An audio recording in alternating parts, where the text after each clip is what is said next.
Bayangkan sebuah wilayah di Indonesia yang dulu begitu berharga, sampai bangsa Eropa rela menukar Manhattan pusat keuangan dunia demi mempertahankan satu pulau kecil di sana. Ya, Manhattan, New York, ditukar demi Maluku. Kedengarannya seperti dongeng sejarah. Tapi itu benar-benar terjadi lewat perjanjian Breda tahun ke-1667.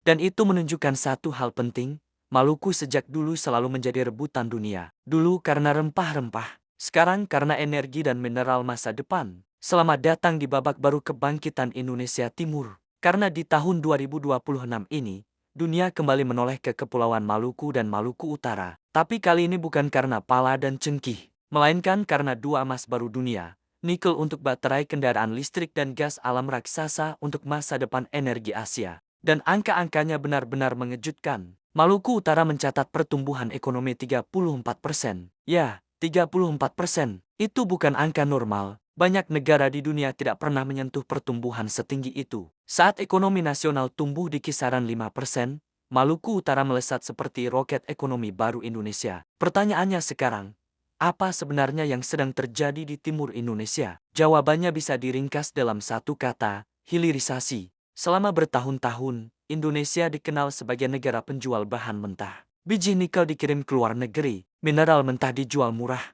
nilai tambah terbesar dinikmati negara lain. Tetapi sekarang pola itu mulai berubah. Di Maluku Utara, nikel tidak lagi sekadar ditambang, tetapi diolah langsung menjadi bahan baku industri baterai kendaraan listrik. Dan pusat ledakannya ada di Halmahera. Di sana berdiri kawasan industri raksasa bernama IWIP atau Indonesia Wedel Bay Industrial Park. Ini bukan sekadar kawasan pabrik biasa. Ini adalah kota industri baru. Hingga 2026, kawasan ini sudah menyerap sekitar 81.000 tenaga kerja. Bayangkan, satu kawasan industri mampu menciptakan populasi ekonomi setara satu kota kecil. Dan di balik semua itu, ada satu negara yang sangat aktif bermain di sana, Tiongkok. Kenapa China begitu agresif masuk ke Maluku Utara? Karena dunia sedang memasuki era perang baterai. Kendaraan listrik menjadi masa depan industri otomotif global, dan nikel adalah salah satu komponen paling penting untuk baterai EV modern. Indonesia punya cadangan nikel terbesar dunia, dan Maluku Utara menjadi salah satu jantungnya. Artinya, siapa yang menguasai rantai pasok nikel Indonesia berpotensi menguasai salah satu sektor paling strategis abad ke-21. Inilah alasan kenapa Maluku Utara tiba-tiba berubah menjadi magnet investasi global. Ekspornya sepanjang 2025 bahkan menembus lebih dari 14 miliar dolar AS. Mayoritas berasal dari besi baja, nikel, dan produk kimia industri. Tetapi di balik ledakan ekonomi itu, muncul pertanyaan besar.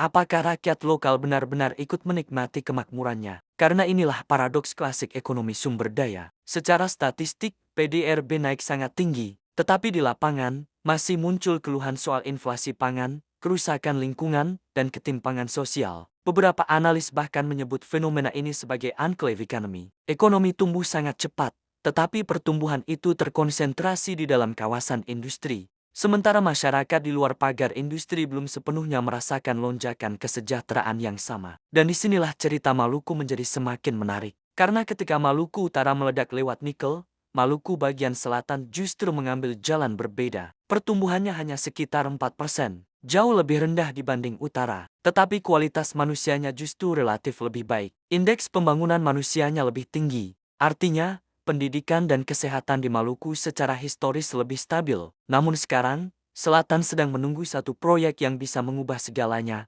Blok Masela. Kalau nikel adalah emas baru kendaraan listrik, maka Masela adalah raksasa gas masa depan Indonesia. Proyek ini sudah dibicarakan selama bertahun-tahun, dan banyak orang mulai pesimis apakah benar-benar akan jalan.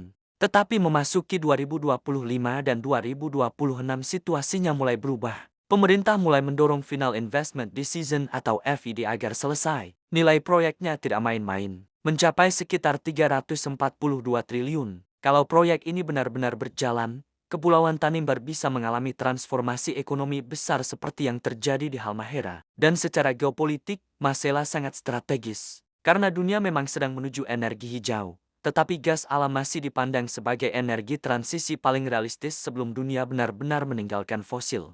Artinya, di saat banyak negara berebut pasokan energi stabil, Indonesia justru duduk di atas salah satu cadangan gas terbesar kawasan. Dan ini bisa mengubah posisi Indonesia dalam peta energi Asia. Tetapi Maluku bukan hanya soal tambang dan gas. Ada satu faktor lain yang membuat kawasan ini sangat penting, geografi. Maluku berada di jalur ALKI-3 atau alur laut Kepulauan Indonesia ketiga. Ini adalah salah satu jalur laut terdalam dan paling strategis di dunia. Kapal selam nuklir, kapal perang besar, hingga supertanker global, banyak yang melewati kawasan ini. Dan di tengah rivalitas Amerika Serikat dan China di Indo-Pasifik, posisi Maluku menjadi semakin vital. Secara sederhana, siapa yang menguasai jalur laut Maluku punya pengaruh besar terhadap jalur Pasifik menuju Samudra Hindia. Karena itu jangan heran kalau kawasan ini mulai dilihat bukan hanya sebagai pusat ekonomi, tetapi juga titik strategis geopolitik global. Namun lagi-lagi, ada harga mahal yang harus dibayar. Pertumbuhan industri nikel membawa ancaman lingkungan yang sangat serius. Hutan dibuka besar-besaran, pesisir berubah warna akibat sedimentasi tambang. Nelayan mulai kehilangan wilayah tangkap. Bahkan masyarakat adat seperti Ohngana Manyawa mulai menghadapi tekanan ruang hidup. Inilah sisi gelap dari ledakan industri, dan sejarah dunia menunjukkan satu hal, banyak daerah kaya sumber daya justru gagal menjadi makmur dalam jangka panjang karena salah mengelola bumi ekonomi. Mereka kaya saat tambang aktif, tetapi hancur setelah sumber daya habis. Indonesia tentu tidak ingin Maluku bernasib seperti itu, karena kalau lingkungan rusak permanen, nikel dan gas suatu hari akan habis, tetapi dampak ekologinya bisa bertahan puluhan tahun. Dan disinilah pertaruhan terbesar Indonesia dimulai. Apakah Maluku akan menjadi contoh sukses industrialisasi modern Indonesia? Atau justru menjadi zona pengorbanan baru demi memenuhi kebutuhan industri global? Jawabannya akan sangat bergantung pada kebijakan hari ini. Mulai dari hilirisasi yang adil, pelatihan sumber daya manusia lokal, hingga perlindungan lingkungan dan masyarakat adat. Karena pada akhirnya, dunia memang kembali datang ke Maluku. Dulu karena rempah-rempah, sekarang karena nikel dan gas. Tetapi sejarah tidak boleh terulang. Jangan sampai kekayaan alam Maluku kembali menghidupi dunia, sementara rakyat di tanahnya sendiri hanya menjadi penonton. Dan tahun 2026 ini akan menjadi titik penentuan apakah Maluku benar-benar akan menjadi pusat kemakmuran baru Indonesia Timur, atau hanya sekadar tambang besar yang ramai hari ini, lalu ditinggalkan esok hari.